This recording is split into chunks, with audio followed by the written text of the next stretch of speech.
ಇವತ್ತಿನ ವಿಡಿಯೋದಲ್ಲಿ ತುಂಬಾ ಟೇಸ್ಟಿಯಾಗಿ ಹಾಗೆಯೇ ಹೆಲ್ದಿಯಾಗಿರುವಂತಹ ಒಂದು ಬ್ರೇಕ್ಫಾಸ್ಟನ್ನು ಯಾವ ರೀತಿಯಾಗಿ ಮಾಡೋದು ಅಂತ ನೋಡೋಣ.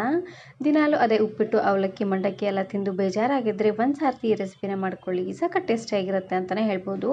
ಉಳಿದಿರುವಂಥ ಈ ಹಿಟ್ಟಿದ್ರೆ ಸಾಕು, ತುಂಬಾ ರುಚಿಯಾಗಿರುವಂತಹ ಬೆಳಗಿನ ತಿಂಡಿನ ಮಾಡ್ಕೋಬೋದು. ಹಾಗಾದರೆ ಬನ್ನಿ ತಡ ಮಾಡದೆ ರೆಸಿಪಿನ ಶುರು ಮಾಡೋಣ.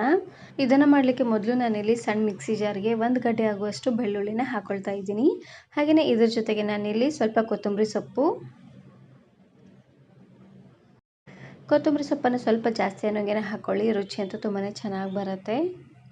ಹಾಗೆಯೇ ಇದ್ರ ಜೊತೆಗೆ ನಾನಿಲ್ಲಿ 1 ಕಪ್ ಆಗುವಷ್ಟು ಹುರಿದಿರುವಂತಹ ಶೇಂಗಾನ ಹಾಕ್ಕೊಳ್ತಾ ಇದ್ದೀನಿ. ಶೇಂಗಾನ ಚೆನ್ನಾಗಿ ಹುರಿದು ಈ ರೀತಿಯಾಗಿ ಸಿಪ್ಪೆ ಬಿಡಿಸಿ ಹಾಕ್ಕೊಳ್ಳಿ. ನಾನಿಲ್ಲಿ ಒಂದು ಹೊತ್ತಿಗೆ 4 ಜನಕ್ಕಾಗುವಷ್ಟು ಮಾಡಿ ತೋರಿಸ್ತಾ ಇದ್ದೀನಿ. ಹಾಗಾಗಿ ನಾನಿಲ್ಲಿ ಇಷ್ಟು ಶೇಂಗಾ ಬೀಜನ ತೊಗೊಂಡಿದ್ದೀನಿ.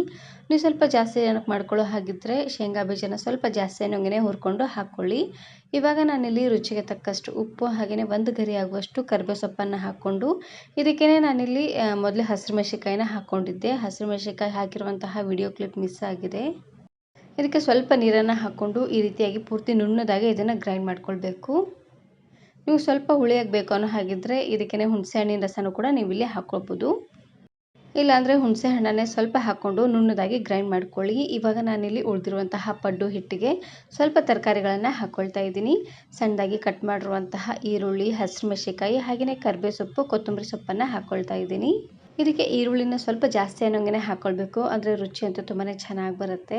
ಎಲ್ಲವನ್ನು ಇವಾಗ ಹಿಟ್ಟಿಗೆ ಹಾಕ್ಕೊಂಡು ಕಲಿಸ್ಕೊಳ್ತಾ ಇದ್ದೀನಿ. ಹಿಟ್ಟಿಗೆ ಮೊದಲೇ ನಾನಿಲ್ಲಿ ರುಚಿಗೆ ತಕ್ಕಷ್ಟು ಉಪ್ಪು, ಸ್ವಲ್ಪ ಅಡುಗೆ ಸೋಡಾ ಹಾಗೆಯೇ ಒಂದು ಅರ್ಧ ಚಮಚ ಆಗುವಷ್ಟು ಸಕ್ಕರೆನ ಹಾಕ್ಕೊಂಡಿದ್ದೆ. ಸಕ್ಕರೆ ಹಾಕೋದ್ರಿಂದ ಕಲರ್ ತುಂಬಾ ಚೆನ್ನಾಗಿ ಬರುತ್ತೆ. ಹಾಗಾಗಿ ಸ್ವಲ್ಪ ಸಕ್ಕರೆನ ಹಾಕ್ಕೊಂಡು ಚೆನ್ನಾಗಿ ಇದನ್ನು ಮಿಕ್ಸ್ ಮಾಡ್ಕೊಳ್ಳಿ. ಲಾಸ್ಟಲ್ಲಿ ಸ್ವಲ್ಪ ಸಬ್ಬಸಿಗೆ ಸೊಪ್ಪನ್ನು ಹಾಕ್ಕೊಳ್ತಾ ಇದ್ದೀನಿ. ಸಬ್ಬಸಿಗೆ ಸೊಪ್ಪನ್ನು ಹಾಕೋದ್ರಿಂದ ರುಚಿ ಅಂತೂ ತುಂಬಾ ಚೆನ್ನಾಗಿ ಬರುತ್ತೆ ಅಂತಲೇ ಹೇಳ್ಬೋದು. ಒಂದು ಅರ್ಧ ಕಟ್ಟಾಗುವಷ್ಟು ಸೊಪ್ಪನ್ನು ಹಾಕ್ಕೊಂಡ್ರೆ ಸಾಕಾಗತ್ತೆ. ಎಲ್ಲವನ್ನು ಹಾಕ್ಕೊಂಡು ಒಂದು ಸಾರ್ತಿ ರೀತಿಯಾಗಿ ಚೆನ್ನಾಗಿ ಇದನ್ನು ಮಿಕ್ಸ್ ಮಾಡ್ಕೊಂಡು ತಗೊಳ್ಬೇಕು. ಪಡ್ಡು ಹಿಟ್ಟನ್ನು ಸ್ವಲ್ಪ ಜಾಸ್ತಿ ಅನ್ನೋಂಗೆ ಮಾಡ್ಕೊಂಡಿರ್ತೀವಿ. ಉಳಿದಿರುವಂತಹ ಪಡ್ಡು ಹಿಟ್ಟಿಂದ ಈ ರೀತಿಯಾಗಿ ಮಾಡ್ಕೊಳ್ಳಿ, ಸಖತ್ ಟೇಸ್ಟಿಯಾಗಿರುತ್ತೆ. ಇದನ್ನು ನೀವು ಬೆಳಗಿನ ತಿಂಡಿಗಾದರೂ ಮಾಡ್ಕೋಬೋದು, ಇಲ್ಲಾಂದರೆ ಮಕ್ಕಳ ಲಂಚ್ ಬಾಕ್ಸಿಗಾದರೂ ಮಾಡಿ ಕಟ್ಬೋದು, ತುಂಬಾ ಚೆನ್ನಾಗಿರುತ್ತೆ. ಹಾಗೆಯೇ ಇದೇ ಹಿಟ್ಟಲ್ಲಿ ಉತ್ತಪ್ಪನೂ ಸಹ ಮಾಡ್ಕೋಬೋದು, ಚೆನ್ನಾಗಿರುತ್ತೆ. ನೋಡಿ ಈ ರೀತಿಯಾಗಿ ಹಿಟ್ಟನ್ನು ಕಲಿಸ್ಕೊಂಡಿದ್ದಾದಮೇಲೆ ಇವಾಗ ನಾನಿಲ್ಲಿ ಪಡ್ಡು ಹಂಚಿಗೆ ಸ್ವಲ್ಪ ಎಣ್ಣೆನ ಹಾಕ್ಕೊಳ್ತಾ ಇದ್ದೀನಿ. ಎಣ್ಣೆ ತುಪ್ಪ ಯಾವುದಾದ್ರೂ ನೀವು ಇಲ್ಲಿ ಹಾಕ್ಕೊಳ್ಬೋದು. ಒಂದು ಅರ್ಧ ಸ್ಪೂನ್ ಆಗುವಷ್ಟು ಎಣ್ಣೆನ ಹಾಕ್ಕೊಳ್ತಾ ಇದ್ದೀನಿ. ಹಂಚು ಚೆನ್ನಾಗಿ ಕಾದಾದ್ಮೇಲೆ ಎಣ್ಣೆನ ಹಾಕ್ಕೊಂಡು ಅದಾದಮೇಲೆ ನಾನಿವಾಗ ಪಡ್ಡು ಹಿಟ್ಟನ್ನು ಹಾಕ್ಕೊಳ್ತಾ ಇದ್ದೀನಿ. ಹಿಟ್ಟನ್ನು ಸ್ವಲ್ಪ ಈ ರೀತಿಯಾಗಿ ಮೀಡಿಯಮ್ ಆಗಿ ಹಾಕ್ಕೊಳ್ಳಿ. ಇದು ಉಬ್ಬಿ ಇನ್ನು ಸ್ವಲ್ಪ ಜಾಸ್ತಿ ಆಗುತ್ತೆ ನೋಡಿ, ಹಾಗಾಗಿ ಒಂದು 1/4 ಭಾಗ ಆಗುವಷ್ಟು ಹಿಟ್ಟನ್ನು ಹಾಕ್ಕೊಂಡ್ರೆ ಸಾಕಾಗುತ್ತೆ. ನಾನು ಇದೇ ರೀತಿ ಬಹಳಷ್ಟು ವೆರೈಟಿ ಆಗಿರುವಂತಹ ಪಡ್ಡು ರೆಸಿಪೀಸ್ನ ಅಪ್ಲೋಡ್ ಮಾಡಿದ್ದೀನಿ. ವಿಡಿಯೋ ನೋಡಿಲ್ಲ ಅಂದರೆ ಈ ವಿಡಿಯೋ ಕೊನೆಯಲ್ಲಿ ಹಾಕಿರ್ತೀನಿ, ನೋಡಿ ಚೆಕ್ ಮಾಡಿ. ಇವಾಗ ಉರಿನ ಪೂರ್ತಿಯಾಗಿ ಮೀಡಿಯಮ್ ಫ್ಲೇಮ್ನಲ್ಲೇ ಇಟ್ಟು ನೋಡಿ ಈ ರೀತಿಯಾಗಿ ಸ್ವಲ್ಪ ಡ್ರೈ ಆಗೋವರೆಗೂ ಹಾಗೆ ಇದನ್ನು ಬೇಯಿಸ್ಕೊಳ್ಬೇಕು. ಪಡ್ಡು ಸ್ವಲ್ಪ ಕ್ರಿಸ್ಪ್ ಆಗಬೇಕು ಅನ್ನೋ ಹಾಗಿದ್ದರೆ ಉರಿನ ಪೂರ್ತಿಯಾಗಿ ಲೋ ಫ್ಲೇಮ್ನಲ್ಲೇ ಇಟ್ಟು ಒಂದು 2 ರಿಂದ 3 ನಿಮಿಷವರೆಗೂ ಚೆನ್ನಾಗಿ ಇದನ್ನು ಬೇಯಿಸ್ಕೊಳ್ಬೇಕು.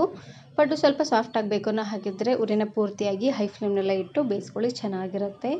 ನೋಡಿ ಒಂದು ಸೈಡೆಲ್ಲ ಚೆನ್ನಾಗಿ ಬೆಂದಾದಮೇಲೆ ಮತ್ತೆ ಈ ರೀತಿಯಾಗಿ ಹೊಳಿಸಿ ಬೇಯಿಸ್ಕೊಳ್ತಾ ಇದ್ದೀನಿ. 2 ಸೈಡು ಚೆನ್ನಾಗಿ ಕೆಂಪಾಗೋ ರೀತಿಯಾಗಿ ಬೇಯಿಸ್ಕೊಂಡ್ರೆ ಸಾಕಾಗುತ್ತೆ.